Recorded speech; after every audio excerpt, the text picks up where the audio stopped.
ரொம்ப நாள் கழிச்சு வீட்ல வந்துட்டு ரொம்ப நிறைவா வந்துட்டு விளக்கேத்தி பூஜை பண்ணியிருந்தேன்.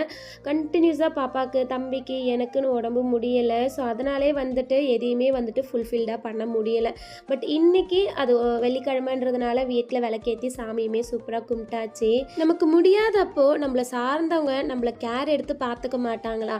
அன்பா 4 வார்த்தை பேச மாட்டாங்களா? அப்படின்னு சொல்லிட்டு அவ்வளோ எக்ஸ்பெக்ட் பண்ணுவோம்.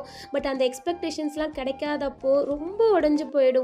நமக்கு உடம்பு முடியலன்றதை தாண்டி அந்த ஒரு விஷயமே நம்மளை இன்னும் வந்துட்டு உடம்பு முடியாம கொண்டு போயிடும். ஹஸ்பண்டும் மாத்திரை போட்டு ரெஸ்ட் எடுன்னு ஆஃபீஸ் கிளம்பி போயிடுவாங்க. முடியலனாலும் மாத்திரை போட்டு ஏதாவது குட்டீஸுங்களுக்காக ரெடி பண்ணி வச்சுட்டு படுத்துருவேன். பட் இந்த டைம் ஒரு ட்ராப் கூட நான் வந்துட்டு டவுன் ஆகவே இல்லை. ரெண்டுமே சின்ன பிள்ளைங்க, அதுங்களுக்கு என்ன புரிஞ்சுதுன்னு கூட எனக்கு தெரியல.